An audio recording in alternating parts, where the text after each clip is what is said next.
The sound of laughter drifted through the kitchen window as Natasha finished washing the last of the dishes from the family barbecue. Her hands moved mechanically, scrubbing the grease from plates while her mind wandered to the pile of bills waiting on her desk at home. 8 years of marriage and she still felt like an outsider at these gatherings. She dried her hands on the dish rag and stepped toward the back door, ready to rejoin the party in the yard. That's when she heard Alexander's voice rise above the chatter, clear and sharp in the evening air. "Well folks, I guess this calls for a toast."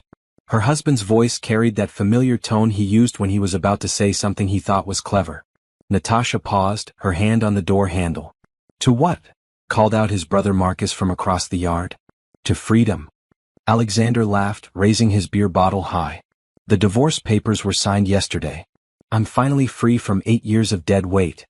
The words hit Natasha like a physical blow. She pressed her face closer to the screen door, her heart hammering against her ribs. This couldn't be happening. They hadn't even filed the papers yet. They'd barely discussed it beyond their last fight 3 weeks ago. "About time, son," came his father's gruff voice. "That woman never fit with our family anyway." "I'll drink to that," Alexander's mother chimed in, her voice dripping with satisfaction. "You deserve so much better." Natasha watched through the screen as the entire family raised their drinks. Her sister-in-law Beth, whose children Natasha had practically raised for the past 5 years. Her brother-in-law Marcus, whose DUI legal fees she'd helped pay when money was tight. Alexander's parents, whom she'd cared for through illness and recovery, giving up countless weekends and holidays. And there, sitting right next to Alexander on the picnic bench, was Rebecca from his office. The woman he'd sworn was just a friend, whenever Natasha brought up her concerns.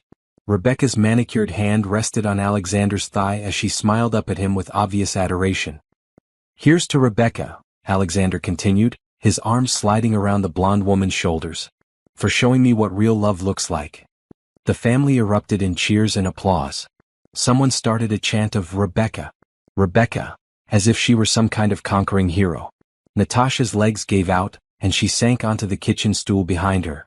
The ceramic mug in her hand, the one that read "World's Best Wife," that Alexander had given her last Christmas, slipped from her fingers and shattered on the tile floor. 8 years. 8 years of putting his family first, of giving up her career in marketing to move to this small town where his parents lived. 8 years of cooking for family gatherings, organizing birthday parties, sending Christmas cards, and pretending she didn't notice how they whispered about her behind her back. "Did you hear that crash?" Beth's voice drifted through the door. "Probably Natasha dropping something again," Alexander replied with a laugh. "Good thing I won't have to deal with that much longer." More laughter. Even Rebecca giggled, a high-pitched sound that made Natasha's skin crawl. She stared at the broken pieces of the mug scattered across the floor, each shard reflecting the porch light like tiny accusations. The irony wasn't lost on her. World's Best Wife shattered just like everything else. Through the screen door she could see Alexander's face clearly now. He looked relaxed, happy even as he accepted congratulations from his family. This wasn't a man struggling with a difficult decision. This was a man celebrating his victory. "So when's the wedding?" Marcus called out, gesturing toward Rebecca. "Soon as the ink's dry on the divorce papers," Alexander replied, squeezing Rebecca closer. "No point in waiting around." Rebecca beamed and held up her left hand, showing off a diamond ring that caught the light from the tiki torches. The family oohed and awed over it, passing her hand around to admire the stone. Natasha's own wedding ring suddenly felt like it weighed 1,000 pounds. She looked down at the simple gold band she'd worn faithfully for 8 years. How long had he been planning this? How long had they all known? "That ring's bigger than the one he gave Natasha," she heard his mother whisper loudly. "Well, Rebecca deserves the best," Alexander replied. "She's been so patient, waiting for me to work up the courage to end things." Patient. Waiting. The words confirmed what Natasha's gut had been telling her for months. This wasn't some sudden decision after their recent fights. This had been planned, calculated, orchestrated while she'd been running around trying to save a marriage that was already dead and buried in everyone's mind but hers. She thought about the conversation they'd had just last week, when she'd begged him to try counseling. He'd looked her straight in the eye and said maybe they should work on things, that he still loved her, that they just needed to communicate better. All lies. All of it. The back door opened and Beth poked her head in. "Natasha? You okay in here? We heard something break." Natasha looked up at her sister-in-law, this woman whose children called her Aunt Tasha, whose homework she'd helped with countless nights, whose scraped knees she'd bandaged and whose tears she'd dried. Beth's expression held no warmth, no concern, just mild annoyance at the interruption. "I'm fine," Natasha managed to say, her voice surprisingly steady. "Just dropped a mug." "Well, clean it up, would you? Mom doesn't want anyone stepping on glass." Beth turned to go, then paused. "Oh, and Alexander wants you to stay inside for a bit. We're having some family discussions." Family discussions? About her? While she cleaned up their mess. Beth disappeared back outside and Natasha heard the door latch click. She was officially shut out, relegated to kitchen duty while they planned her husband's new life. She knelt down and began picking up the ceramic pieces, each sharp edge a reminder of how completely she'd been played. As she worked, fragments of memory began falling into place like puzzle pieces she'd been too trusting to see. The way Rebecca had started showing up at company events 6 months ago, always managing to sit near Alexander. The way his family had grown increasingly cold toward her over the past year, making comments about how she was holding Alexander back, or how he deserved someone who understood him better. The late-night phone calls he'd explained away as work emergencies. The weekend business trips that had become more frequent. The way he'd started picking fights with her over small things, as if he were trying to justify something to himself. They'd all been in on it. His entire family had watched her sacrifice her career, her friendships, her own family relationships to become the perfect wife and daughter-in-law, all while knowing she was being replaced. Outside, the party continued. Someone had turned on music, and she could hear the clink of beer bottles and the sizzle of meat on the grill. Her husband was out there celebrating the end of their marriage like it was the 4th of July, surrounded by people who were supposed to be her family too. Natasha dropped the ceramic shards into the trash and stood up, her decision crystallizing like ice in her chest. If Alexander wanted to play games, if he wanted to humiliate her and treat their marriage like a joke, then he was about to learn what real games looked like. She'd given up everything for this family. Her career, her independence, her self-respect. She'd bent over backward to earn their acceptance, to prove she was worthy of their son and brother. But she was done begging for scraps of affection from people who'd never valued her in the first place. She was done being the good wife who cleaned up their messes and asked for nothing in return. Alexander thought he was so clever, planning his exit strategy while keeping her in the dark. He thought he could discard her like an old appliance and move on to his shiny new model without consequences. He was wrong. Natasha walked to the kitchen sink and stared at her reflection in the dark window. The woman looking back at her had been broken down, made small, taught to apologize for existing. But underneath the hurt and humiliation, something else was stirring to life. Rage. Pure, clean rage that burned away the fog of confusion and self-doubt she'd been living in. She slipped out the front door while the party continued in the backyard, walking to her car with quiet, measured steps. As she drove away from the house that had never felt like home, she could still hear the laughter carrying on the night air. Let them laugh. Let them celebrate. Let Alexander bask in his moment of triumph. Because Natasha Johnson was about to remind them all that she wasn't some helpless victim they could dispose of quietly. She was a woman who'd built a successful career before she'd sacrificed it all for love. She was smart, resourceful, and now she was motivated by something more powerful than heartbreak. She was motivated by justice. And Alexander had no idea what was coming for him. Natasha sat in her car in the parking lot of the 24-hour diner on Route 9, staring at her phone screen. The time read 11:47 p.m., but sleep was the furthest thing from her mind. Her hands shook slightly as she scrolled through her contacts, looking for a number she hadn't called in 3 years. Finally she found it. Patricia Williams, her former boss at Henderson Marketing in Chicago. The woman who'd called her the best account manager they'd ever had, right up until the day Natasha had turned in her resignation letter. She pressed call before she could lose her nerve. Natasha. Patricia's voice was groggy but immediately alert. My God, what time is it? Are you okay? I'm sorry for calling so late, Natasha said, her voice cracking slightly. I know it's been years, but I didn't know who else to call. Honey, what's wrong? You sound terrible. The concern in Patricia's voice nearly broke her composure. It had been so long since someone had spoken to her with genuine care that she'd almost forgotten what it felt like. My marriage is over, she said simply. And I need to remember who I used to be. There was a pause, then Patricia's voice came back stronger. Where are you? Are you safe? I'm safe. I'm sitting in a parking lot trying to figure out how I got here. Natasha laughed bitterly. Do you remember when I left the company? What I told you? Of course I remember. You said Alexander's family needed you. His parents were getting older and you wanted to be there to help. You were so excited about starting fresh in a small town, about building a life together. The memory felt like looking at someone else's life. I was an idiot. You were in love, Patricia corrected gently. There's a difference. Natasha closed her eyes, letting herself remember. She'd been 26 then, riding high on her success at Henderson Marketing. She'd just landed the Paramount Industries account, the biggest client acquisition in the company's history. Her salary had jumped to 6 figures, and she'd been in line for a promotion to senior account manager. Then she'd met Alexander at her college roommate's wedding. He'd been charming, attentive, different from the competitive men she usually dated in the city. He told her about his small hometown, about his aging parents who needed help, about his dream of taking over his father's hardware store and turning it into something bigger. I thought I was building something, she said into the phone. I thought we were partners. What happened, Natasha? The story spilled out of her then, 3 years of suppressed frustration pouring out in a torrent. How she'd moved to Millbrook, population 3,200, and discovered that Alexander's dream consisted mostly of complaining about his father's old-fashioned ways while doing nothing to actually change them. How his parents, Robert and Eleanor, had greeted her arrival with polite distance that had gradually shifted to outright coldness. How every suggestion she'd made for improving the hardware store had been dismissed as city nonsense. How she'd eventually stopped trying and had focused instead on making herself useful in other ways. I became their unpaid caretaker, she told Patricia.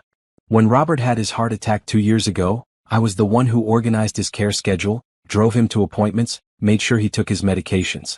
When Eleanor broke her hip last year, I moved in with them for 6 weeks. What was Alexander doing during all this? Working, supposedly. Always working late, always too busy to help with his own parents. The irony wasn't lost on her now. I realize now he was probably with Rebecca. She told Patricia about Beth's children, how she'd become their de facto guardian whenever Beth needed a babysitter, which was constantly.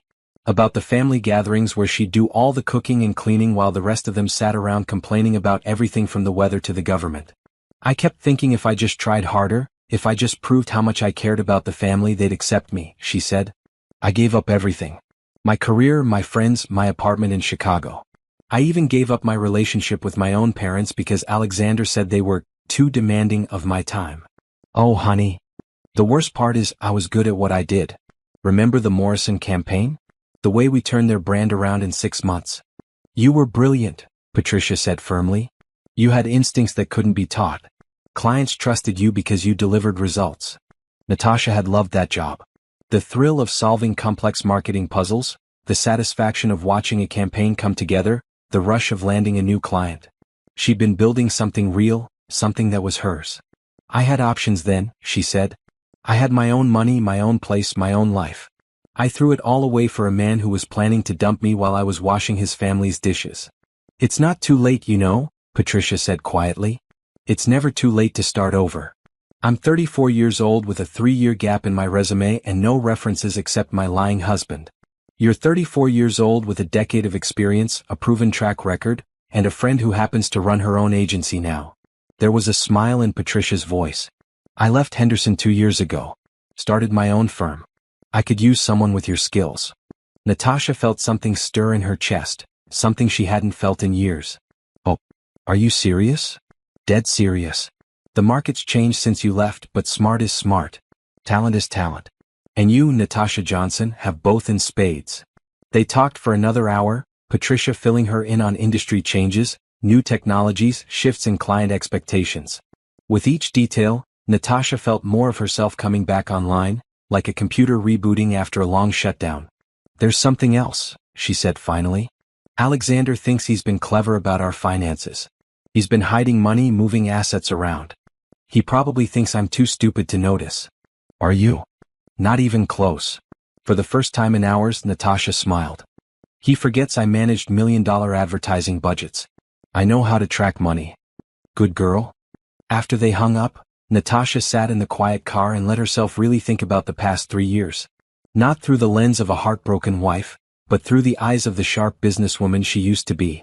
Alexander had been managing their finances, claiming it was easier for him to handle everything through his business accounts. She trusted him, grateful not to deal with the mundane details of bills and investments. But she'd still received copies of statements, still saw the transfers and deposits. At the time, she'd assumed they were normal business transactions.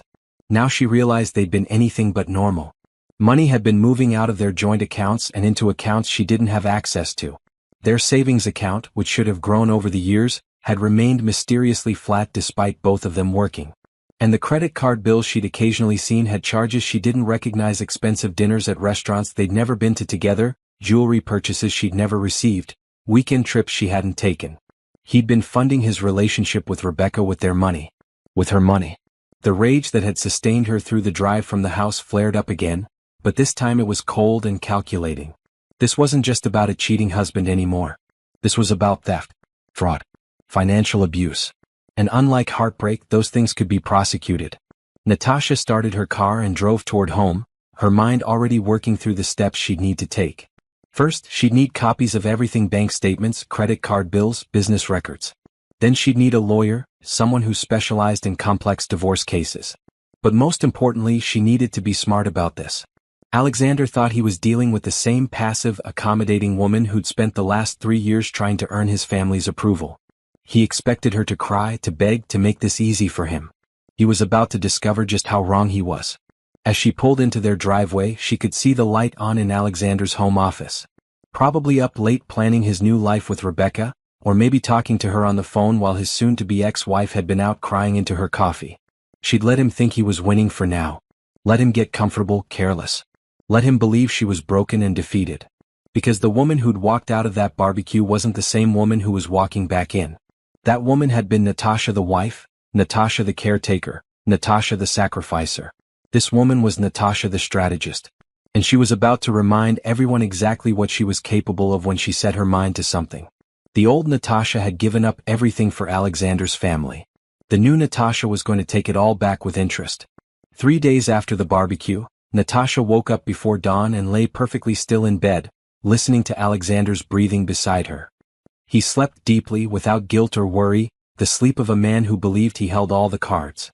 She'd been playing the part of the unknowing wife for 72 hours now, and it was eating her alive. But every fake smile, every "how was your day, honey?" was buying her time to plan her next moves. Alexander stirred beside her, then reached for his phone on the nightstand. The blue light illuminated his face as he checked his messages, and she watched through barely opened eyes as his expression softened into a smile. His fingers moved quickly across the screen, typing what she knew must be good morning messages to Rebecca. Right there. Right next to his wife of 8 years, he was texting another woman. "Morning," she said softly, and he nearly dropped the phone. "Oh hey." He shoved the phone under his pillow. "You're up early." "Couldn't sleep." She stretched and sat up, playing the role perfectly. "Want me to make coffee?" "Sure, that would be great." He was already reaching for the phone again. "I need to check some work emails before I get in the shower." "Work emails. Right." Natasha padded to the kitchen and started the coffee maker, her mind spinning. In the old days before she'd moved to Millbrook and lost herself, she'd been good at reading people. It had been part of what made her successful in marketing. She could sense when a client was wavering, when a competitor was making moves, when her boss was unhappy with a campaign. Those instincts were coming back now, and they were screaming. She thought back to the past 6 months, looking for clues she'd missed or dismissed. The way Alexander had started working late 3 nights a week. The new cologne he'd started wearing. The sudden interest in updating his wardrobe. The way he'd begun picking fights with her over increasingly petty things. "You never want to do anything fun anymore," he'd complained last month when she'd suggested staying in instead of going to another family gathering. "You've gotten so boring, Natasha." At the time, his words had stung. She'd wondered if he was right, if she'd somehow lost her spark. Now she realized he'd been trying to justify what he was already doing. The coffee maker beeped, and she poured 2 cups, adding cream to hers and leaving his black the way he liked it. As she climbed the stairs back to their bedroom, she could hear him talking quietly on the phone. "Can't wait to see you either," he was saying. "Just a few more weeks and this will all be over." She paused outside the bedroom door, cup in each hand, listening. "I know it's hard, baby, but we have to be careful. Once the divorce is final, we can stop sneaking around." "Baby." He called Rebecca baby. "You're worth waiting for," he continued, his voice soft with affection. "I love you too." The words hit her like physical blows. "I love you too." When was the last time he'd said those words to her? Months? Years? She pushed open the bedroom door and Alexander quickly ended the call. "Work emergency?" she asked, handing him his coffee. Yeah, big order came in. Had to call the supplier. He took the cup without meeting her eyes. Thanks for the coffee. Of course. She sat on the edge of the bed, studying his face. You seem stressed lately. Is everything okay at the store? For just a moment, something flickered across his expression. Guilt? Discomfort? Then his face went blank again. Everything's fine. Just busy season, you know how it is. She knew how it was all right. She knew exactly how it was. I was thinking, she said carefully, maybe we should plan a trip somewhere. Just the two of us. We haven't had a real vacation in years. Alexander's face went tight. I can't leave the store right now. Too much going on. Even for a weekend? We could drive up to that cabin in Vermont we used to talk about. I said I can't, Natasha. His voice was sharp now, annoyed. Why can't you understand that I have responsibilities? There it was. The tone she'd been hearing more and more lately. Like she was a burden, an obstacle to his happiness. I was just trying to what? Add more pressure to my life. He stood up abruptly, coffee sloshing in his cup. I have enough stress without you nagging me about vacations. Nagging. That was a new word in his vocabulary. One she suspected he'd picked up from someone else. I'm not nagging, she said quietly. I'm trying to spend time with my husband. Well, maybe try understanding that your husband has more important things to deal with right now than your need for constant attention. The cruelty in his voice was breathtaking. This was the man she'd rearranged her entire life for, and he was speaking to her like she was a stranger he disliked. But instead of crying or getting angry, she found herself observing him with clinical detachment. This was a performance, she realized. He was picking a fight on purpose, trying to make her the bad guy so he could justify what he was doing. You're right, she said, surprising him. I'm sorry. I know you're under a lot of pressure. He blinked, clearly expecting her to fight back. Oh, good. I'll try to be more understanding. She smiled at him, and his confusion deepened. I love you, Alexander. The words nearly choked her, but she forced them out, because she needed to see his reaction. He flinched. Actually flinched like she'd slapped him. Yeah. Love you too, he mumbled, then practically fled to the bathroom. As soon as she heard the shower start, Natasha moved quickly. His phone was still under his pillow, and while she couldn't get past his lock screen, she could see the message notifications that had been piling up. 3 messages from R in the past hour. 1 from Dad, and 2 from Beth. But it was the R messages that made her stomach clench. The preview text showed just enough to confirm what she already knew. R, can't wait for tonight. I have a surprise for you. R, your wife has no idea, does she? Poor thing. R, after last night, I can't imagine how you stayed married to. The rest was cut off, but Natasha had seen enough. She put the phone back exactly where she'd found it and walked downstairs on shaky legs. In the kitchen, she gripped the counter and forced herself to breathe. Poor thing. Rebecca pitied her. They were laughing about her, sharing jokes about how clueless she was. The shower was still running upstairs. Alexander would be in there for at least 10 more minutes. He'd always been vain about his appearance, and lately he'd been taking even longer to get ready. She walked to his home office and tried the door. Locked, which was new. He'd never locked his office door before, not in 8 years of marriage. Another red flag she'd somehow missed. But she knew where he kept the spare key in the kitchen junk drawer, tucked behind the battery tester. She'd seen him use it last month when he'd locked himself out by accident. The key turned easily in the lock and she slipped inside. Alexander's office was neat, organized, just like everything else about him. But as she looked around with new eyes, she began to notice things that didn't belong. A bottle of expensive whiskey on the shelf that she'd never seen before. A framed photo of the company's softball team, with Rebecca prominently featured in the front row. She'd been to that softball game. She'd watched from the stands while Alexander played, had cheered when his team won. She'd even taken pictures. But somehow she wasn't in the framed photo on his desk. His computer was password protected, but his filing cabinet wasn't. She pulled open the top drawer and found exactly what she was looking for. Bank statements, credit card bills, investment records. Her hands moved quickly, photographing each page with her phone. She'd go through them later when she had time to really analyze the numbers. But even at a glance, she could see transfers and charges that made no sense. A $2,000 charge at Tiffany & Company. She'd never received any jewelry from Tiffany. Multiple charges at Romano's, the upscale restaurant across town. She'd been asking Alexander to take her there for their anniversary for 3 years. He'd always said it was too expensive. Hotel charges. Lots of hotel charges, all local. Why would he need hotel rooms in his own town unless he was meeting someone there? The shower had stopped running upstairs. She quickly put everything back where she'd found it and slipped out of the office, locking the door behind her. By the time Alexander came downstairs, freshly showered and dressed in clothes that were definitely nicer than what he usually wore to work, she was back in the kitchen making breakfast. "Smells good," he said, but his tone was distracted. He was checking his phone again. "Just scrambled eggs and toast." She plated his food and set it in front of him. "What time will you be home tonight?" "Late. We're doing inventory at the store." Another lie. She could see it in his face, in the way he wouldn't meet her eyes. "I'll keep dinner warm for you," she said. He nodded absently, already focused on his phone again. "Thanks." As she watched him eat the breakfast she'd made while texting another woman, Natasha felt something cold and hard settle in her chest. This wasn't just an affair. This was systematic deception, financial fraud, and emotional abuse, all wrapped up in one neat package. Alexander thought he was so clever. He thought she was the same trusting wife who'd given up her career and moved to his hometown without question. He thought she was too naive, too dependent on him to fight back. He was wrong on all counts. After he left for work, she sat at the kitchen table with her phone and scrolled through the photos she'd taken of the financial documents. Even without her laptop and spreadsheet software, she could see the patterns. Money flowing out of their joint accounts. Mysterious deposits that didn't match his stated income from the hardware store. Credit card charges that painted a picture of a double life. She'd built her career on reading data, on finding the story hidden in numbers and trends. And this story was crystal clear. Alexander wasn't just cheating on her. He was stealing from her. And based on the timeline of the transactions, he'd been planning his exit strategy for at least a year. The old Natasha would have confronted him directly, would have cried and begged for explanations. The old Natasha would have tried to fight for a marriage that was already over. But the old Natasha was gone. The woman sitting at this kitchen table was someone harder, smarter, more dangerous. Someone who understood that the best revenge wasn't emotional, it was strategic. And Alexander had just handed her all the ammunition she needed.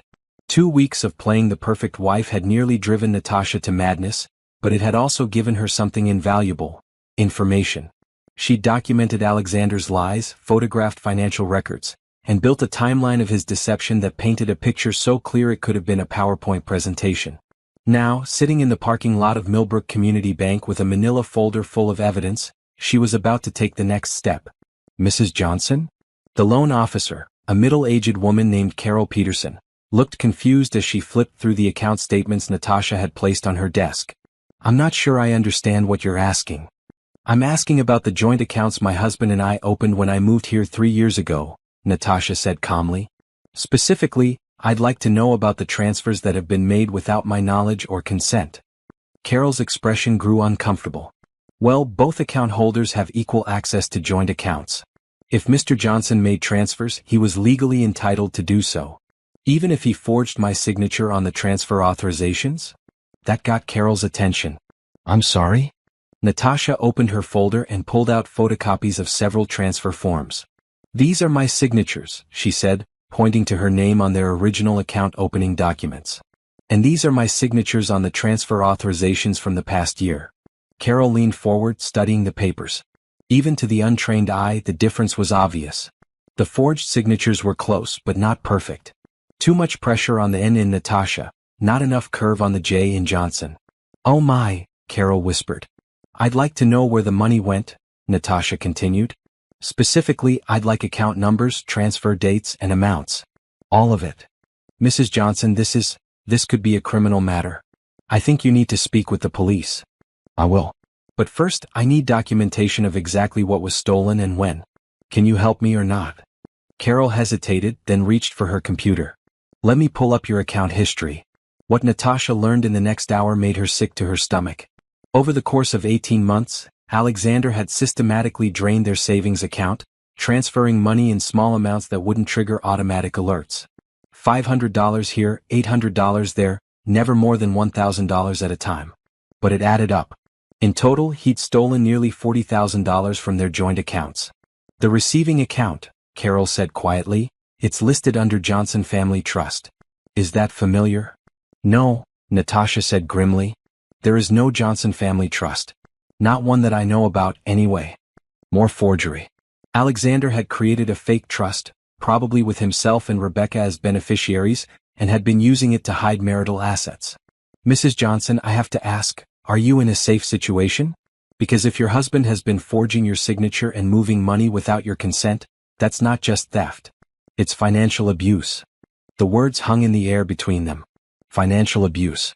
Natasha had heard the term before, but she'd never applied it to her own life. Abuse was something that happened to other women, women who were obviously victimized. Not successful, educated women who'd simply trusted their husbands. I'm safe, she said finally. He doesn't know that I know. Yet. Carol printed out everything: account histories, transfer records, copies of the forged signatures. The evidence filled a thick manila envelope that felt like it weighed 100 pounds. What will you do now? Carol asked. What I should have done 3 years ago, Natasha replied. Take control of my own life. Her next stop was the law office of Bennett and Associates, the only divorce attorneys in town. She'd called ahead and requested a consultation with Sarah Bennett, the senior partner. Sarah Bennett was not what Natasha had expected. Instead of the matronly, conservative lawyer she'd imagined, Sarah was a sharp-eyed woman in her early 40s who radiated competence and barely contained energy. So, Sarah said, settling behind her desk with a cup of coffee that smelled strong enough to wake the dead, your husband is cheating on you, stealing from you, and planning to divorce you without your knowledge. Did I get that right? That's the short version, yes. And you've been documenting everything for 2 weeks while pretending you don't know what's happening. Yes. Sarah's smile was predatory. I like you already. Walk me through it from the beginning.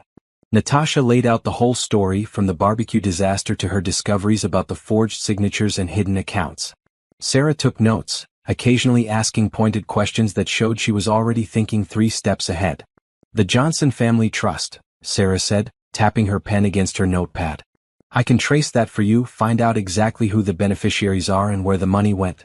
My guess is your husband set it up with Rebecca as a co-trustee. Can we get the money back? Oh, honey, we can do better than that. Sarah's grin was sharp as a blade. Your husband just handed us a fraud case on a silver platter. Forged signatures, hidden assets, financial deception. This isn't just a divorce anymore. This is a criminal matter. What does that mean for me? It means instead of fighting over half the marital assets, we're going to argue that everything belongs to you as compensation for his theft. It means he's going to be too busy defending himself against fraud charges to play games with the divorce proceedings. And it means, Sarah leaned back in her chair looking satisfied, that Rebecca is about to discover what it's like to be involved with a man who's facing serious jail time. The thought sent a thrill through Natasha that was probably unhealthy but felt incredible. There's something else, she said. His family knew. About the affair, about everything. They've been treating me like garbage for months while knowing he was planning to leave me. Emotional distress, Sarah nodded. We can work with that too. How much time do you think we have before he realizes you know? Hard to say. He's getting careless, but he still thinks I'm completely clueless. Good. Here's what we're going to do. Sarah pulled out a legal pad and started writing. First, we're going to freeze all the joint accounts immediately. He won't be able to move another penny without your consent. Second, we're going to file an emergency motion to preserve all marital assets, including whatever's in this fake trust account. Can we do that? Honey, with this evidence we can do whatever we want. Third, we're going to start building a case that's so airtight your husband won't know what hit him. They spent the next 2 hours going through strategy. Sarah explained how divorce proceedings worked in cases involving fraud, how long the process would likely take, and what Natasha could expect in terms of outcomes. I have to ask, Sarah said as they wrapped up, are you sure you want to go this route? Once we file these papers, there's no going back. Your husband will know exactly what you've discovered, and he's not going to be happy about it. Natasha thought about the past 3 years. The sacrifices, the loneliness, the constant feeling that she wasn't good enough for his family. The way he'd looked at her with barely concealed irritation while texting Rebecca.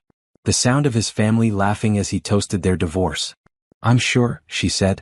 Any chance you want to try to work things out? Marriage counseling, reconciliation. Would you want to reconcile with someone who stole $40,000 from you while planning to leave you for another woman? Sarah's smile was answer enough.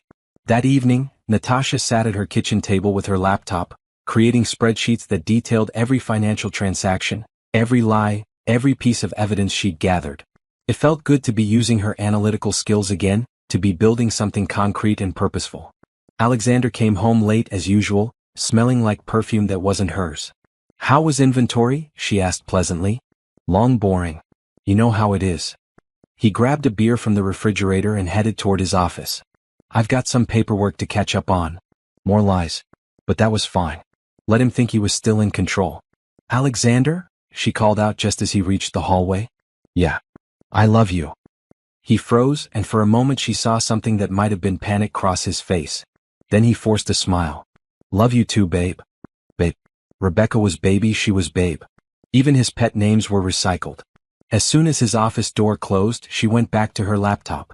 Sarah had given her homework: document everything, create a timeline, prepare for war.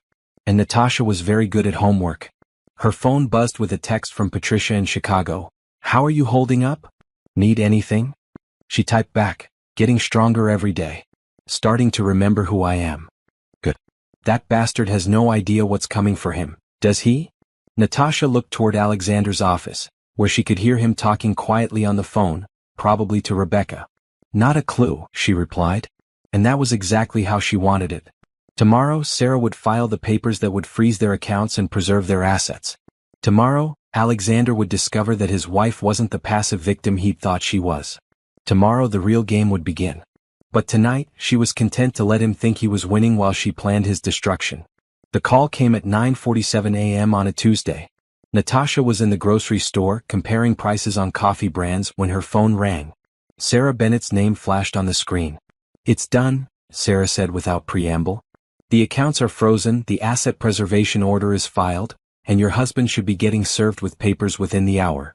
Natasha's heart started hammering. What happens now? Now we wait for him to react. But Natasha? Be prepared.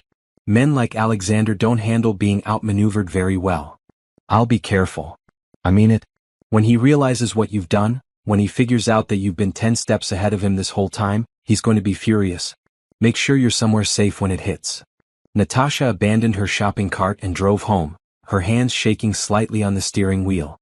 After weeks of playing the long game, the moment of truth was finally here. She was sitting at the kitchen table trying to focus on a cup of tea, when she heard Alexander's truck screech into the driveway. Car doors slammed more than one. He wasn't alone. The front door burst open with enough force to rattle the windows. Natasha. Alexander's voice was raw with rage.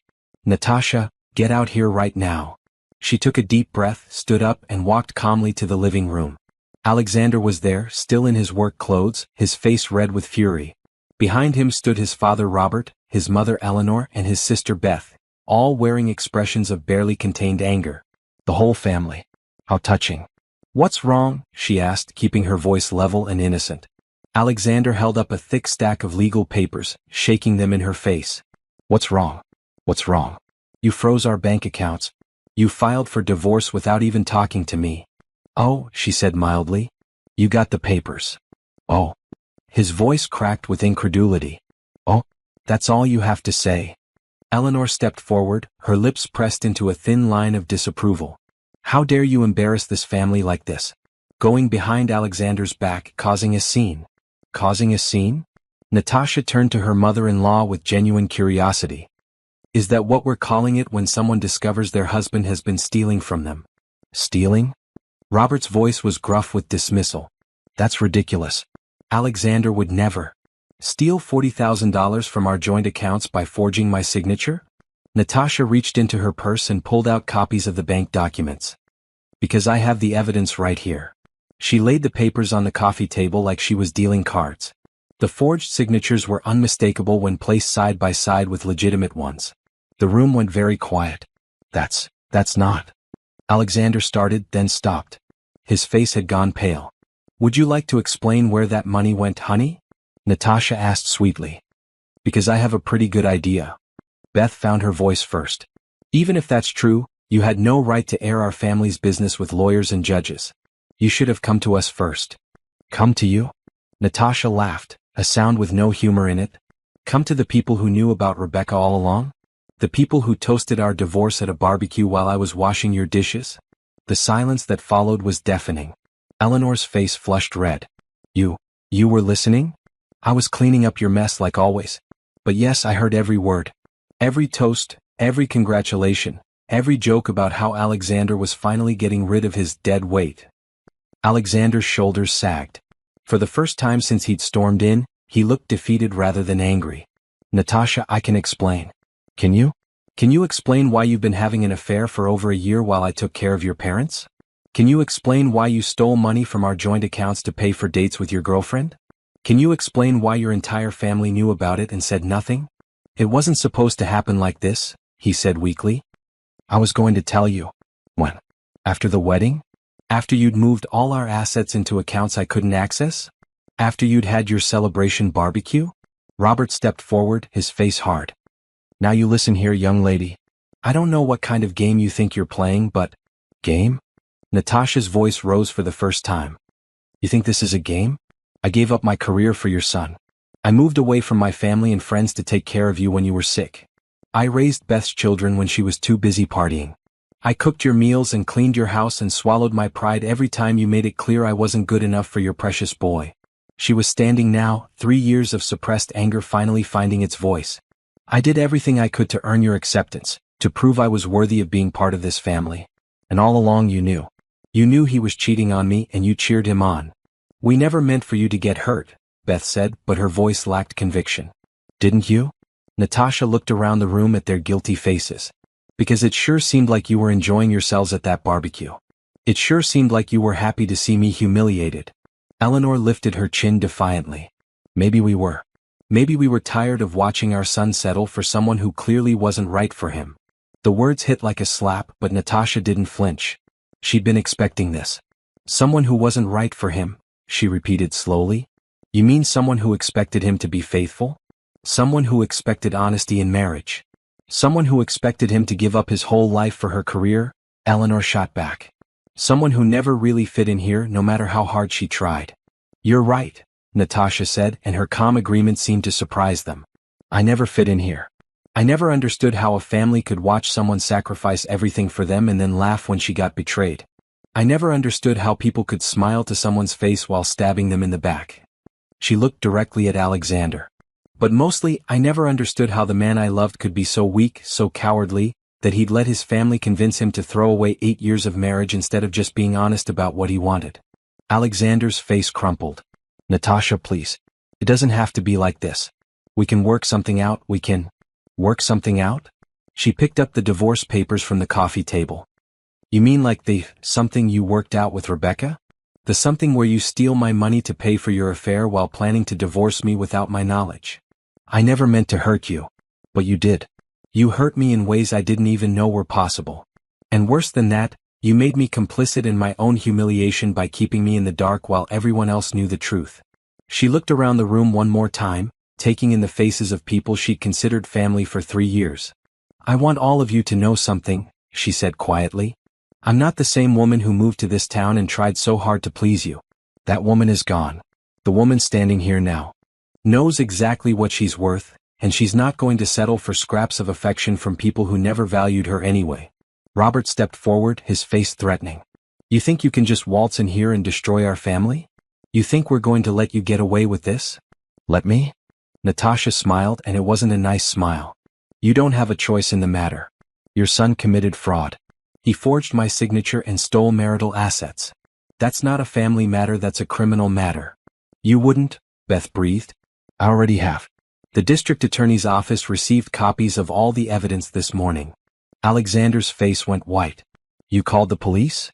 I called the authorities responsible for prosecuting financial crimes. What happens next depends on them. The room erupted in angry voices, all talking at once. Accusations, threats, demands that she be reasonable and think about the family. But Natasha just stood there watching them fall apart, feeling nothing but cold satisfaction. Finally, Alexander raised his voice above the chaos. Enough. The room fell silent.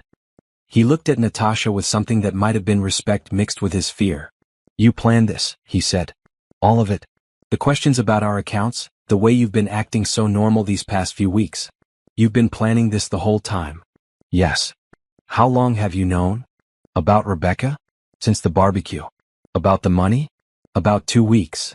And you never said anything. You just watched me dig myself deeper.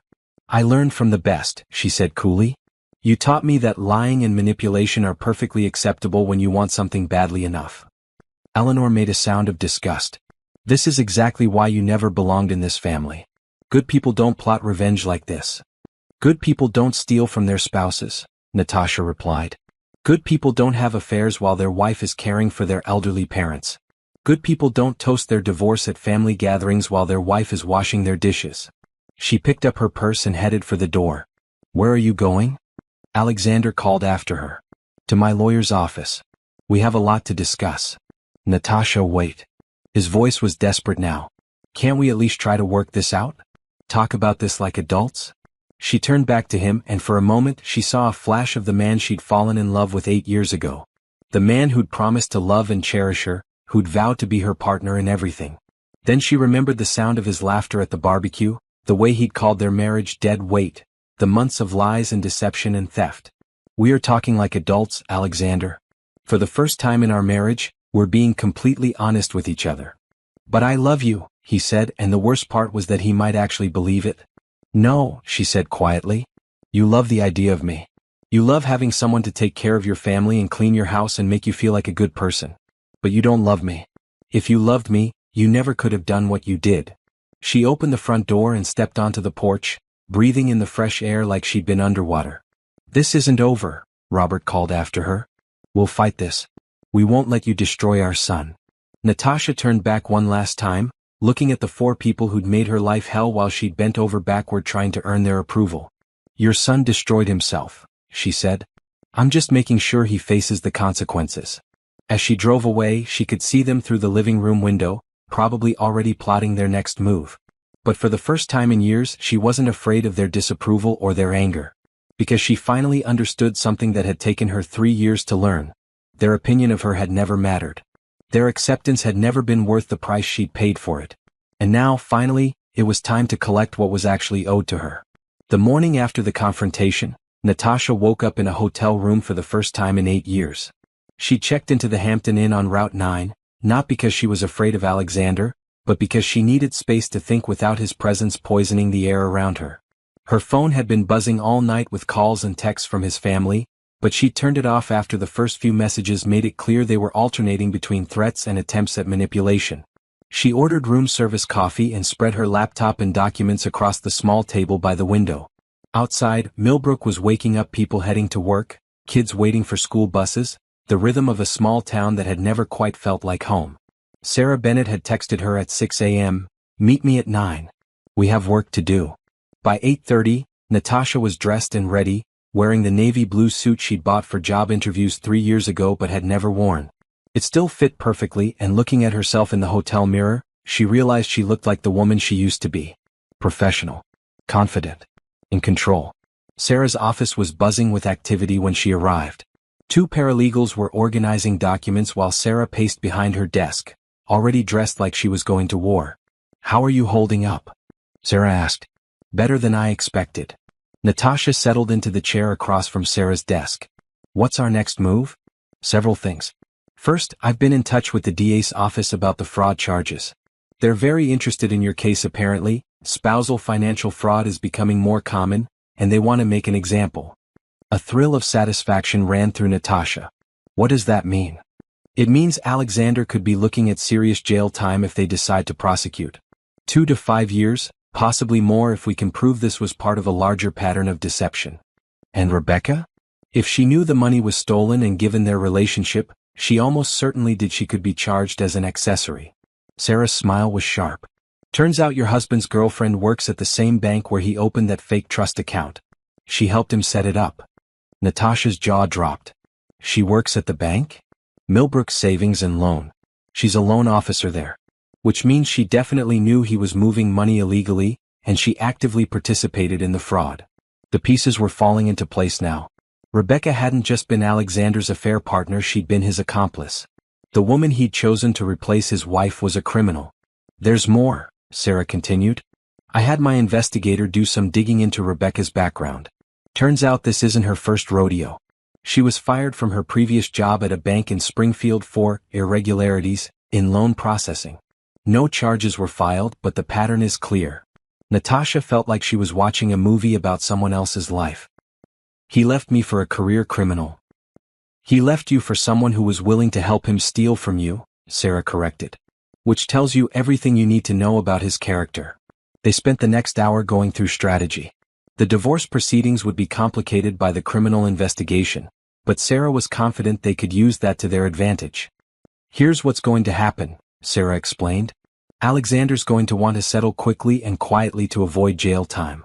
He's going to offer you a deal, probably a decent chunk of assets in exchange for you not cooperating with the prosecution. And you're going to tell him to go to hell. We're not making deals with thieves. Natasha's phone, which she'd finally turned back on, started buzzing with another call. Alexander's name appeared on the screen. Speak of the devil, she said, showing Sarah the display. Answer it. But put it on speaker, I want to hear what he has to say. Natasha accepted the call. Hello, Alexander. Jesus, Natasha, where are you? I've been calling all night. His voice was strained, exhausted. We need to talk. We talked yesterday. I thought I was pretty clear. Not like that. Not with lawyers and... Look, can we meet somewhere? Just the two of us? Maybe we can work something out. Sarah was taking notes, her expression predatory. Work something out? Natasha repeated. You mean like a plea bargain? I mean like two people who used to love each other trying to end this without destroying everything. His voice cracked slightly. Please, Tash. For what we used to have. The use of her old nickname, one he hadn't used in months, was clearly calculated to tug at her heartstrings. It might have worked on the old Natasha. What we used to have was based on lies, she said calmly. I can't negotiate with someone I can't trust. I made mistakes. I know that. But does it have to end with me in prison? Does it have to end with both of us losing everything? I'm not losing anything, Alexander. I'm taking back what was stolen from me. There was a long pause. When he spoke again, his tone had shifted from pleading to something harder. You know this is going to hurt you too, right? When all this comes out, when the whole town knows our business, you're going to be the woman who destroyed a local family. Is that really what you want? Sarah scribbled a note and held it up. Threats/intimidation keep him talking. Is that what you think? Natasha asked. That I should protect your reputation by staying quiet about your crimes? I think you should consider what's best for everyone involved. I am. What's best for everyone is for you to face the consequences of your actions so you don't do this to the next woman. The next woman? His voice turned bitter. There is no next woman. Rebecca. Rebecca wants nothing to do with me now that this has all come out. Natasha felt a stab of savage satisfaction. Really? Your true love abandoned you the minute things got difficult? How shocking. Don't be cruel, Natasha. It doesn't suit you. Cruel? She laughed, and it was not a pleasant sound. Alexander, you stole my money to wine and dine another woman while I was taking care of your family. You planned to divorce me without my knowledge while letting me believe we were working on our marriage. You humiliated me in front of people I considered family. And you think I'm being cruel? I never meant for it to happen like this. But it did happen like this. And now you get to live with the consequences. Another pause, longer this time. When Alexander spoke again, his mask had finally slipped completely. Fine. You want to play hardball? Let's play hardball. I've got lawyers too, Natasha. And I've got family who will testify that you were impossible to live with, that you were controlling and manipulative, that you drove me away. Sarah was nodding approvingly and scribbling more notes. Let them, Natasha said. Let them testify under oath about how terrible I was while you were forging my signature and stealing my money. I'm sure that will go over well with a jury. You think you're so smart, don't you? You think you've got this all figured out? I think I've got documentation of your crimes and testimony from bank officials about your fraud. Everything else is just noise. We'll see about that. The line went dead. Sarah looked up from her notes, grinning like a shark. Well, that was illuminating. He threatened me. He sure did. And he made it clear that his family is going to lie under oath to protect him, which could get them charged with perjury if they're not careful. What about Rebecca leaving him? Rats fleeing a sinking ship, Sarah said with satisfaction. She probably figured out that being associated with him was going to destroy her career and possibly land her in jail. Smart move on her part, actually. So what happens now? Now we wait for them to make their next move while we keep building our case. The criminal investigation is proceeding on its own timeline, but for the divorce, we need to be ready for anything. Sarah pulled out a thick folder. I need you to start thinking about what you want your life to look like after this is over. Where do you want to live? What do you want to do for work? What kind of settlement would make you whole? For the first time in weeks, Natasha allowed herself to think beyond the immediate crisis. What did she want? I want to go back to Chicago, she said without hesitation. I want to work again, do something that matters. I want to rebuild the life I gave up. What about money? I want everything. The house, the business, the retirement accounts, all of it. He forfeited his right to marital assets when he started stealing from me. That's going to be a tough sell. Then we better make sure the criminal case is airtight. Sarah's grin widened. Now you're thinking like a winner. As Natasha left the law office, she felt something she hadn't experienced in years: excitement about the future. For the first time since she'd moved to Millbrook, she was making plans based on what she wanted rather than what other people expected of her. Her phone rang as she reached her car. Patricia's name appeared on the screen. "How's my favorite revenge plotter?" Patricia asked by way of greeting. "Getting stronger every day," Natasha replied. "And I think I'm ready to talk about that job offer." "I was hoping you'd say that. When can you start?" Natasha looked back at the law office, then out at the small town that had never felt like home. "As soon as I finish destroying my lying, stealing, cheating husband," she said. Patricia's laughter was music to her ears. The process server found Alexander at the hardware store on a busy Saturday morning, right in front of half the town's weekend shoppers. Natasha wasn't there to witness it, but Beth called her within an hour, screaming into the phone about public humiliation and family embarrassment. "How could you do this to us?" Beth shrieked. "Everyone saw him get served. Everyone knows our business now." Natasha was in her hotel room, reviewing job descriptions Patricia had sent her, when the call came. She put Beth on speaker and continued scrolling through marketing positions in Chicago. "Actually, Beth, everyone knows Alexander's business now. This has nothing to do with you." "Of course it has to do with me. He's my brother. This family has been respected in this town for generations, and now everyone knows your brother is a thief and a cheat. That must be embarrassing for you. You vindictive bitch."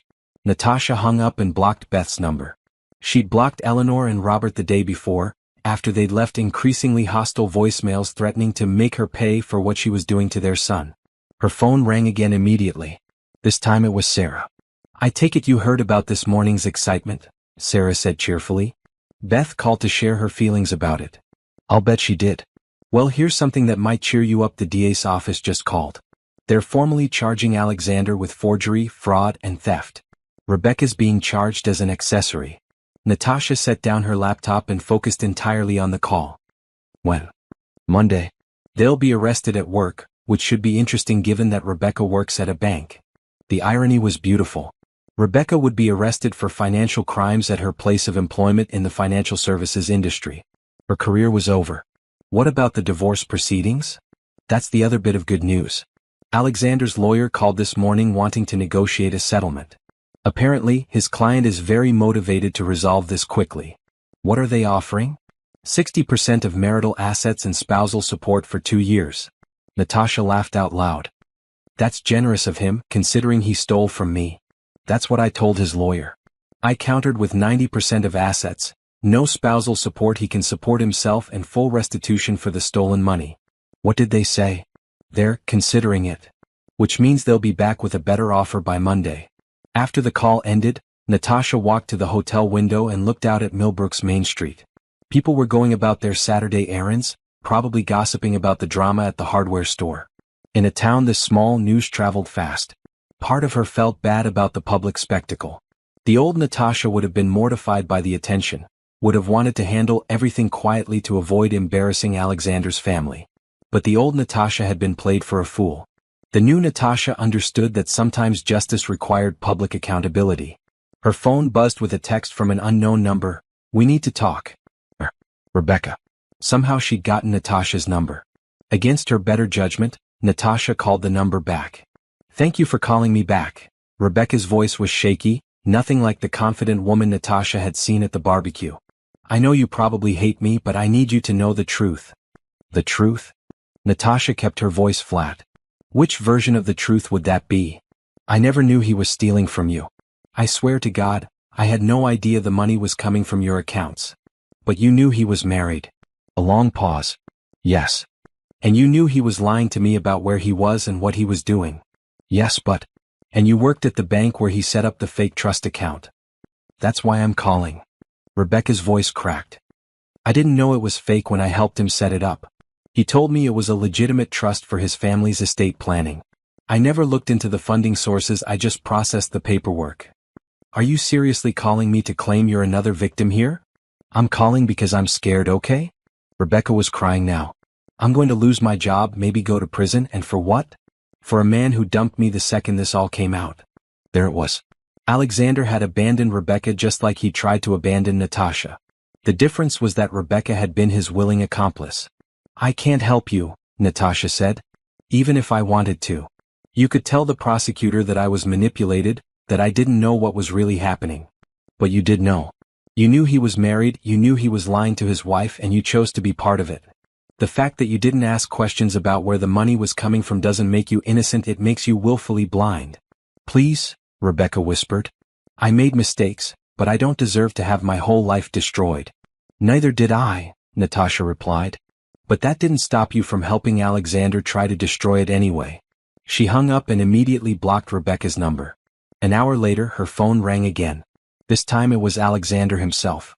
I know you probably don't want to talk to me, he said, his voice rough like he'd been crying. But I'm begging you. Please don't let this go to trial. Why not? Because it'll destroy everyone. Rebecca, my parents, Beth, they'll all get dragged through this. The whole town will know every detail of our private business. Should have thought of that before you committed fraud. I know I screwed up. I know I hurt you in ways I can't even apologize for. But can't we handle this privately? Can't we just end this without destroying everything? There was something pathetic in his voice that almost made her feel sorry for him. Almost. You want to handle this privately? She asked. The way you handled our marriage privately while you were stealing from me and sleeping with another woman? That's not fair. Fair? Natasha's voice rose. You want to talk about fair? Was it fair when you let your family toast our divorce while I was cleaning up after them? Was it fair when you stole my money to pay for dates with Rebecca? Was it fair when you planned to leave me with nothing while you started a new life? I never meant to leave you with nothing. Yes, you did. You moved our money where I couldn't access it. You were planning to divorce me without my knowledge so I couldn't protect myself financially. That's exactly what you meant to do. Alexander was quiet for a long moment. When he spoke again, his voice had changed. The pleading was gone, replaced by something harder. You know what your problem is, Natasha? You never knew when to let things go. You always had to push, had to make everything into a big dramatic production. And there it was. The real Alexander, the one who'd been hiding behind fake remorse and manipulation. My problem is that I trusted you, she said coldly. But don't worry, I won't make that mistake again. Fine. You want to play this game? You want to drag this through the courts and destroy everyone involved? Go ahead. But remember, I know things about you too. I know how controlling you could be, how you tried to run everyone's lives, how you made my family miserable. Tell them, Natasha said. Tell everyone how terrible I was while you were committing felonies. I'm sure that will help your case. We'll see. Yes, we will. And Alexander? Next time you want to have an affair and steal from your wife, maybe don't do it with someone who works at a bank. That was just stupid. She hung up before he could respond. Within minutes, Sarah was calling her back. Please tell me you recorded that conversation, Sarah said. I didn't think to. That's okay. His lawyer just called again. They're accepting our terms. Natasha nearly dropped the phone. What? 90% of marital assets, full restitution, and Alexander waives all rights to spousal support. He also agrees not to contest any aspect of the divorce. Why would they agree to that? Because the alternative is a trial where all of this becomes public record. Alexander's reputation would be destroyed, his family's reputation would be destroyed, and he'd still probably go to jail. This way, he gets to avoid the worst of the publicity and maybe negotiate a plea deal on the criminal charges. Natasha sat down heavily on the hotel bed. After weeks of fighting, it was almost over. What happens next? We file the paperwork, the judge reviews the settlement, and you're officially divorced within 30 days. The criminal case proceeds separately, but that's not your problem anymore. What about the house? Yours. The business, the retirement accounts, everything all yours. You'll have enough money to start over anywhere you want. After the call ended, Natasha sat in silence for a long time. She'd won. Completely, decisively, overwhelmingly. Alexander would face criminal charges, his reputation was in ruins, and she was walking away with nearly everything they'd built together. So why didn't she feel more satisfied? Maybe because winning felt hollow when you realized how much you'd lost in the process. Not the money or the assets, those were just things. But the 8 years she'd spent trying to build a life with someone who'd never valued her. The career opportunities she'd missed. The relationships she'd neglected. The woman she'd allowed herself to become. Her phone rang. This time it was Patricia. "I heard through the grapevine that you might be free to start a new life soon," Patricia said. "How would you feel about coming back to Chicago?" "I'd feel like I was finally coming home." "Good. Because I just landed a client who needs someone with your exact skill set. International marketing, high-profile accounts, starting salary higher than what you were making when you left." Natasha closed her eyes and let herself imagine it. A real job again. Challenges that would stretch her mind. Colleagues who respected her abilities. A life that was entirely her own. "When do I start?" "Whenever you're ready. The client is flexible on timing." "I'll be ready soon," Natasha said. Very soon. That night she started making lists. Things to pack, things to sell, things to leave behind. By morning, she had a plan for her exit from Millbrook that was as thorough and strategic as her legal victory had been. Alexander thought he could destroy her quietly and move on to his new life. Instead, he'd given her exactly what she needed to rebuild herself stronger than before. Sometimes the best revenge wasn't just winning, it was winning so completely that your opponent finally understood what they'd lost. The criminal trial began on a cold Monday morning in November. Natasha sat in the gallery watching Alexander and Rebecca at the defendant's table, looking like strangers who'd accidentally ended up in the wrong courtroom. 3 months had passed since the divorce was finalized. 3 months since she'd walked away from Millbrook with more money than she'd ever had in her life and a job offer that had restored her faith in her own abilities. She didn't have to be there. The criminal case was the state's responsibility now, and her part was done. But she'd driven down from Chicago anyway, taking a personal day from her new position at Morrison & Associates, because she needed to see this through to the end. The prosecution calls Natasha Johnson to the stand. She'd been dreading this moment and looking forward to it in equal measure. As she walked to the witness stand, she could feel Alexander watching her, but she didn't look in his direction. The prosecutor, a sharp woman named Jessica Chin, led her through the timeline of events. The barbecue discovery, the investigation into their finances, the pattern of forged signatures and stolen money. "Mrs. Johnson, can you describe your financial situation when you discovered these transactions?" "I had no access to our savings account, which had been emptied without my knowledge. Credit cards I didn't know existed had been opened in my name. Our retirement accounts had been depleted. If I hadn't discovered what was happening, I would have been left with nothing." "And you had no knowledge of these transactions?" "None. I trusted my husband to handle our finances honestly." Alexander's lawyer, a tired-looking man named Peterson, tried to paint her as a controlling wife who'd driven her husband to desperate measures. But the evidence was too clear, the documentation too thorough. "Isn't it true, Mrs. Johnson, that you were difficult to live with? That you made unreasonable demands on your husband's time and attention?" "I made the same demands any wife would make," Natasha replied calmly. "Honesty, fidelity, and basic respect. If those are unreasonable, then yes, I was unreasonable.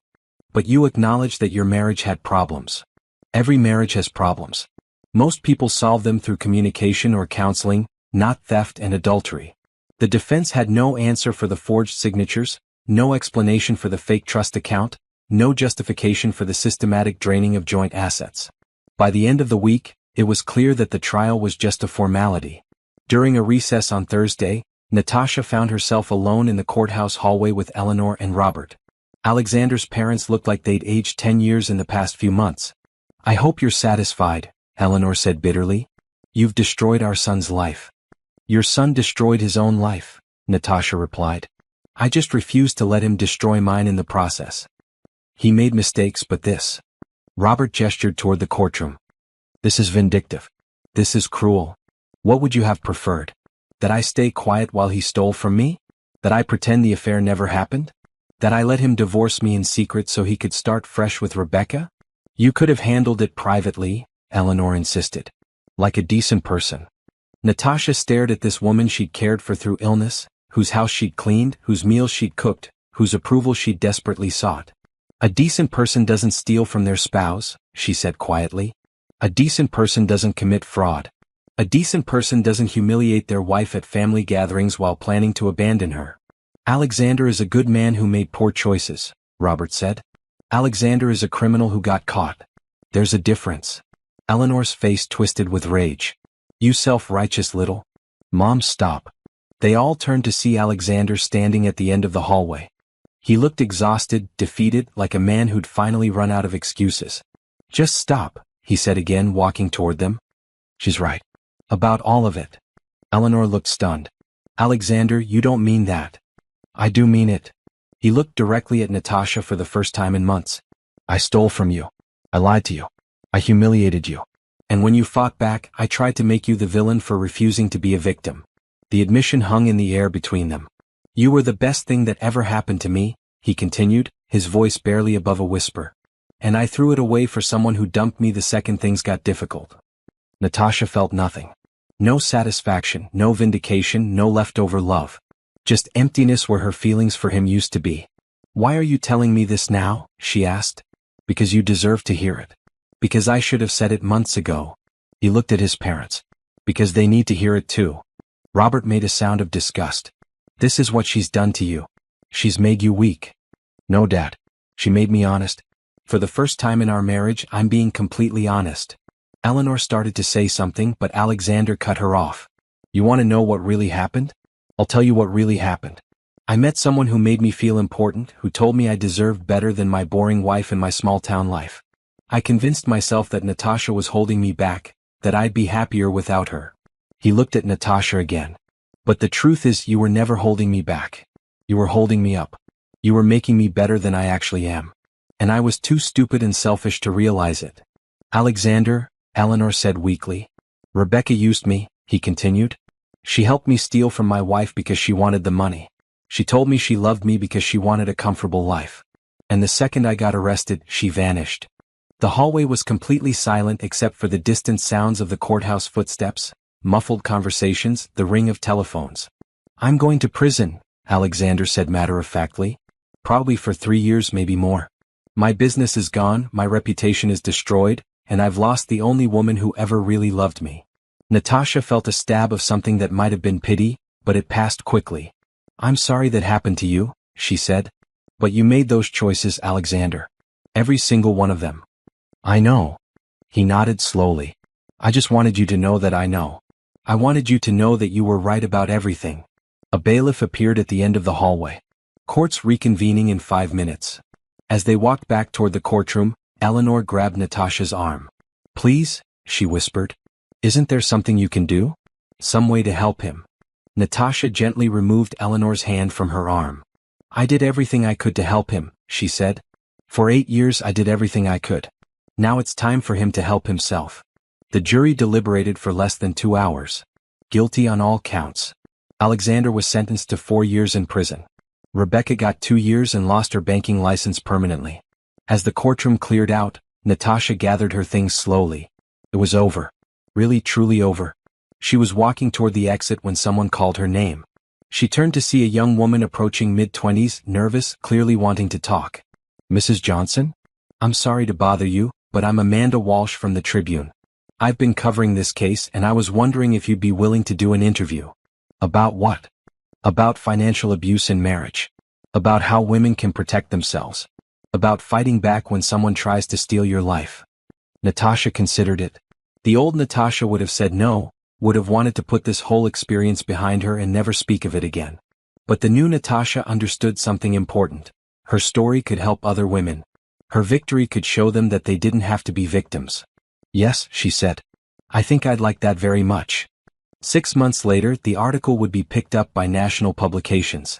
A year later, Natasha would be speaking at conferences about financial abuse and women's empowerment. 2 years later, she'd start a non-profit organization helping other women navigate complex divorce situations. But that day, walking out of the courthouse in the crisp November air, all she felt was free. 2 years after the trial, Natasha was in her corner office at Morrison & Associates, reviewing a presentation for their biggest client, when her assistant knocked on the door. There's a woman here to see you, Jennifer said. She says it's about your ex-husband. Her name is Carol Peterson. The name sounded familiar, but Natasha couldn't place it immediately. Did she say what this was about? She says she has information you need to know. She seems upset. Natasha glanced at her calendar. She had 20 minutes before her next meeting. Send her in. The woman who entered her office was in her 50s, well-dressed but clearly agitated. As soon as she sat down, recognition clicked into place. "You're the loan officer from Millbrook Community Bank?" Natasha said. I don't work there anymore." Carol's hands were shaking slightly.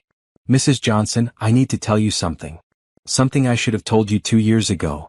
Natasha set down her pen and gave Carol her full attention.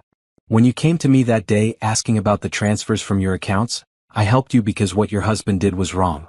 But I didn't tell you everything." "What do you mean?" Carol took a deep breath. "Rebecca wasn't the only bank employee involved in your husband's scheme. There were others. And the money he stole? There was more of it than what came out in the trial." Natasha felt a chill run down her spine. "How much more?" "Nearly double. He had accounts at 3 different banks, all set up with forged documents. The FBI is just now uncovering the full extent of it." "The FBI?" "Rebecca's case led them to investigate a larger network of bank fraud. Turns out she was running a scheme that went way beyond helping one cheating husband. She was facilitating financial fraud for multiple clients, taking a cut of everything that was stolen." Natasha leaned back in her chair, trying to process this information. "Are you saying Alexander was part of something bigger?" "I'm saying Rebecca recruited him. She targeted married men with assets and helped them hide money from their wives in exchange for a percentage.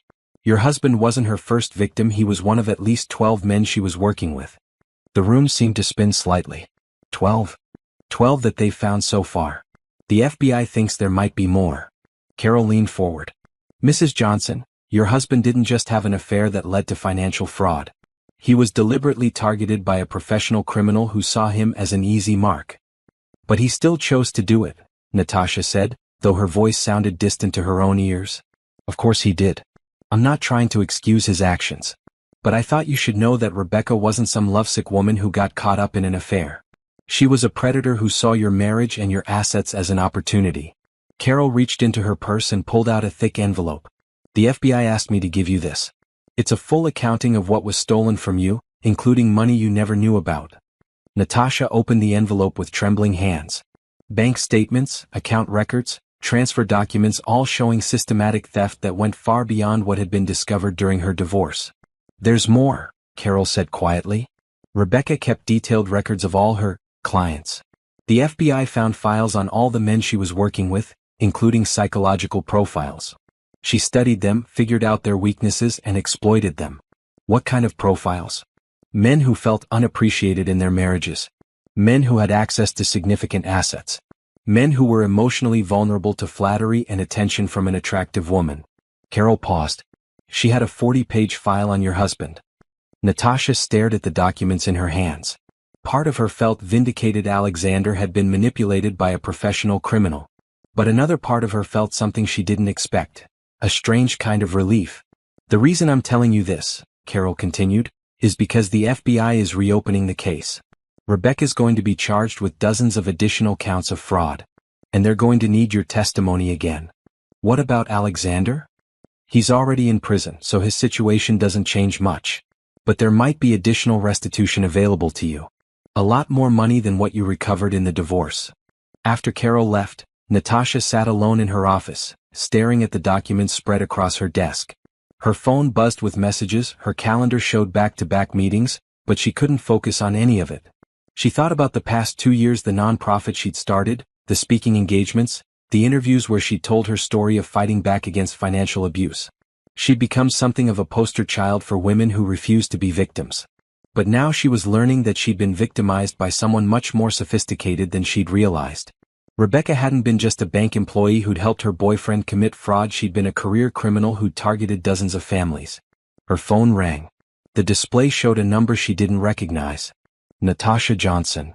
"Ms. Johnson, this is Special Agent Sarah Martinez with the FBI. I believe Carol Peterson just paid you a visit." "Yes, she did. I know this is a lot to process, but we'd like to meet with you as soon as possible. This case has become much larger than we initially realized, and your experience with Rebecca Connors could be crucial to our investigation." "Rebecca Connors? That's not her real name." "No. Her real name is Rebecca Connors. Rebecca Walsh was an identity she assumed when she moved to Millbrook. She's been running variations of this scam for nearly a decade." Natasha felt dizzy. "How many people has she hurt?" "We're still counting. But Ms. Johnson, there's something else you need to know. Something that might be difficult to hear." "What?" We don't think your husband was her primary target. We think you were. The words didn't make sense at first. What do you mean? Rebecca studied your background before she moved to Millbrook. She knew about your career in marketing, your salary history, your family's financial situation. She knew exactly how much money you'd given up when you moved there with your husband. But she targeted Alexander, not me. She targeted Alexander to get to you.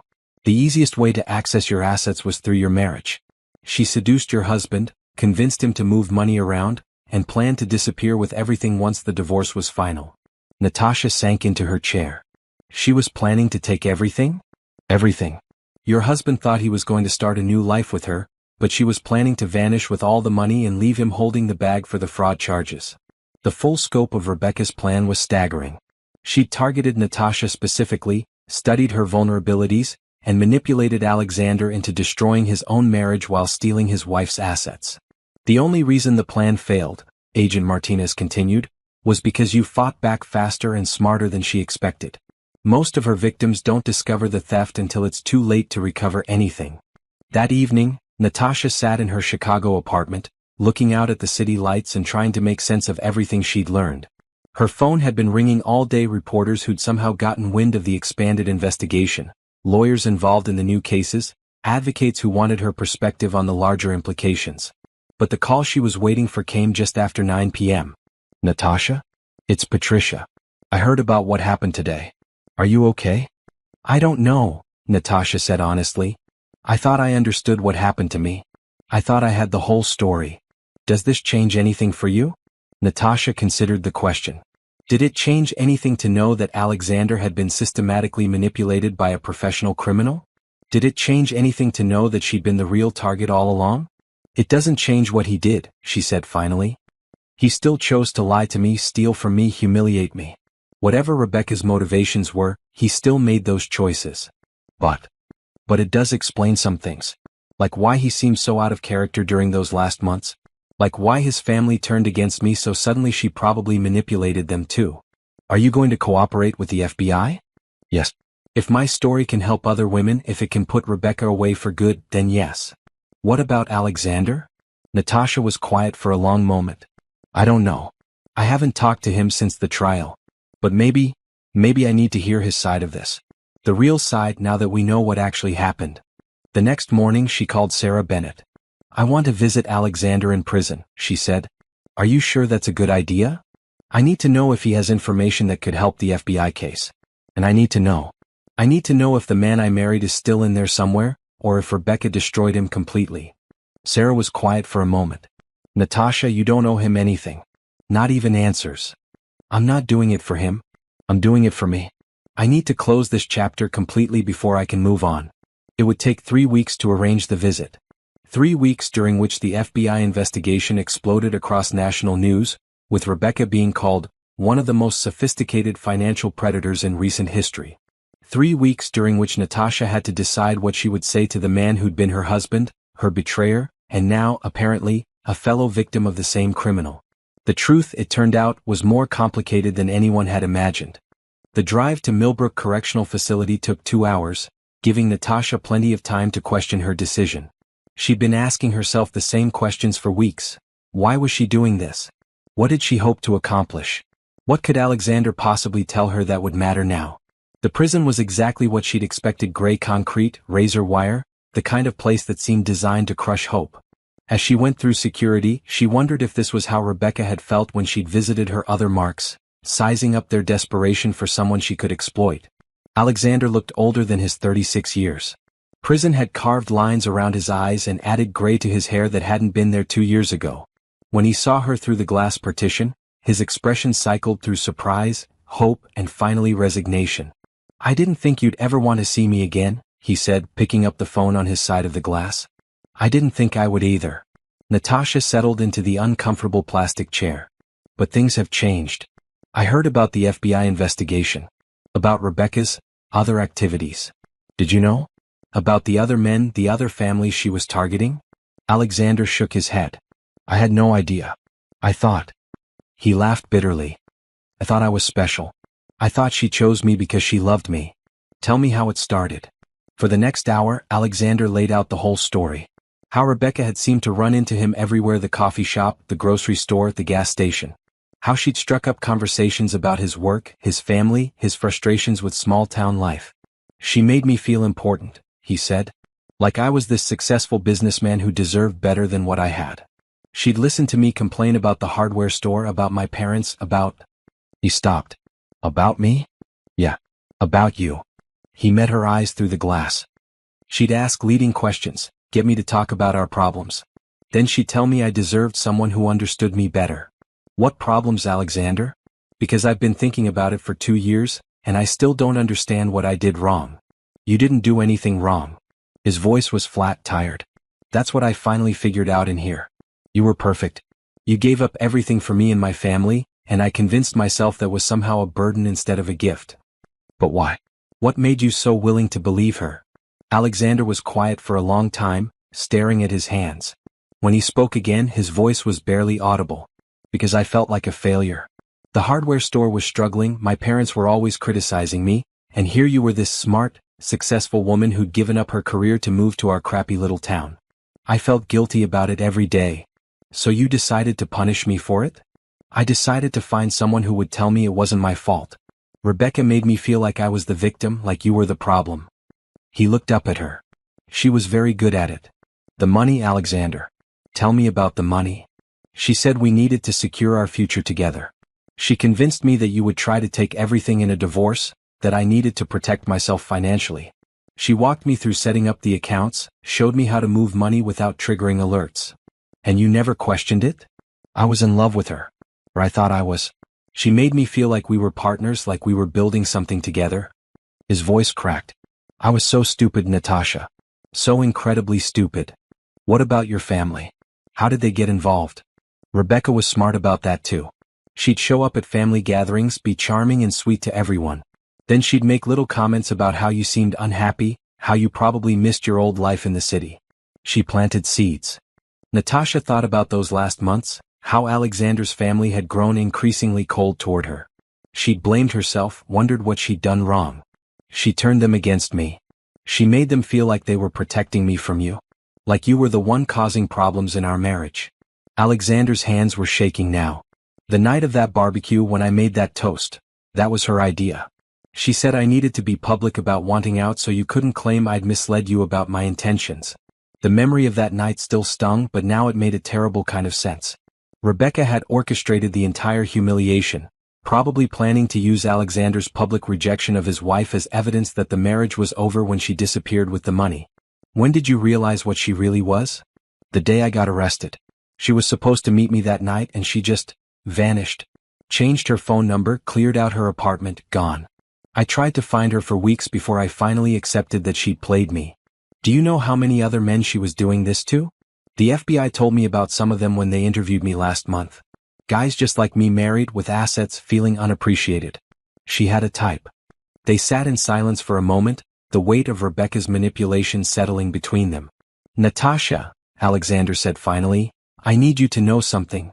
Even if Rebecca was pulling the strings, even if I was being manipulated, what I did to you was unforgivable. The lying, the stealing, the way I treated you at the end. That was all me. I know. I destroyed the best thing that ever happened to me because I was too weak and too stupid to see what I had. I don't expect you to forgive me. I don't deserve forgiveness. But I needed you to know that I know what I lost. Natasha looked at this man she'd once loved, now broken by his own choices and someone else's manipulation. She felt many things: pity, sadness, even a strange kind of relief. But she didn't feel anger anymore. The FBI wants me to testify in Rebecca's new trial, she said. You should. She needs to pay for what she did to all those families. They think my testimony could help put her away for 20 years or more. Good. Alexander's voice was fierce. She destroyed my life, but more importantly, she almost destroyed yours. If I can help stop her from doing this to anyone else, I will. There's something else. The restitution from the new charges, it's going to be substantial. More money than I lost in our divorce. Alexander nodded slowly. What will you do with it? I'm thinking about expanding my nonprofit. Helping more women who've been through what I went through. That's good. That's really good, Natasha. You always were better at helping people than I was. The visiting time was almost over. Natasha had gotten the answers she'd come for, but she found herself reluctant to leave. Not because she wanted to reconcile that ship had sailed and sunk, but because she needed to say something that had been weighing on her mind. "Alexander, I want you to know that I don't hate you anymore." His eyes filled with tears. "You should. You have every right to hate me. Hating you was destroying me too. I needed to let it go so I could move on completely." "Are you moving on?" Natasha thought about her life in Chicago, the challenging work, the growing nonprofit, the man she'd started dating who treated her like an equal partner rather than a possession. "Yes. I'm building something new, something that's entirely mine. Something that makes me happy." "I'm glad. You deserve happiness." As she stood to leave, Alexander pressed his hand against the glass. "Natasha? For what it's worth, I am sorry. For all of it." "I know you are," she said. "And for what it's worth, I hope you find a way to rebuild too. After you serve your time, after this is all over. I hope you find a way to become the man you were supposed to be." The drive back to Chicago gave her time to process the conversation. Learning about Rebecca's true nature didn't change what Alexander had done, but it did give her a different perspective on how it had happened. He'd been vulnerable, insecure, and stupid, but he'd also been systematically manipulated by a professional predator. It didn't excuse his choices, but it helped her understand them. 6 months later, Natasha stood in a federal courtroom in Springfield, raising her right hand to be sworn in as a witness in United States versus Rebecca Connors. The defendant looked nothing like the confident woman who'd sat beside Alexander at that barbecue 3 years ago. Prison had been hard on Rebecca too. Natasha's testimony was clear, detailed, and devastating. She walked the jury through the timeline of her marriage's destruction, the discovery of the financial fraud, and the systematic way Rebecca had manipulated not just Alexander but his entire family. When Rebecca's lawyer tried to suggest that Natasha was an angry ex-wife seeking revenge, she looked directly at the jury. "I'm not here for revenge," she said. "I'm here for justice. Not just for me but for all the other women whose lives this defendant tried to destroy." The trial lasted 3 weeks. Rebecca was convicted on 47 counts of fraud, conspiracy, and racketeering. The judge sentenced her to 25 years in federal prison. As Natasha left the courthouse, she felt something she hadn't experienced since that night at the barbecue 3 years ago: complete closure. Her phone buzzed with a text from Patricia. "Dinner tonight to celebrate?" She typed back, "Absolutely. I have news." "Good news?" "The best. James proposed last night." James Morrison, the son of her boss and a successful architect in his own right, was everything Alexander hadn't been: honest, supportive, genuinely interested in her success. He'd proposed on the rooftop of their apartment building, with the Chicago skyline sparkling around them. "I knew it," Patricia replied. "When's the wedding?" "We're thinking next summer. Small ceremony, just close friends and family." "I'm so happy for you. You deserve this." Natasha looked back at the courthouse one more time, then walked toward her car and her new life. She'd lost 8 years to a man who'd never deserved her, but she'd gained something invaluable in return: the knowledge of her own strength. 3 years ago, she'd been a woman who defined herself through other people's expectations. Today she was a woman who knew exactly who she was and what she was worth. Alexander had tried to destroy her and had destroyed himself instead. Rebecca had tried to steal her life and had ended up losing her own freedom. But Natasha had won everything that mattered. Her self-respect, her financial independence, her career, and now, a love built on equality and honesty rather than manipulation and control. As she drove back to Chicago, she thought about the woman she'd been at that barbecue, listening to her husband toast their divorce while she washed his family's dishes. That woman had felt broken, humiliated, powerless. This woman felt invincible. Sometimes the best revenge wasn't about destroying your enemies, it was about building a life so good that their betrayal became the best thing that ever happened to you. And Natasha Johnson had built a life that was better than anything she could have imagined when she was trying so hard to earn the approval of people who'd never deserved her in the first place. She was free. She was successful. She was loved. She had won.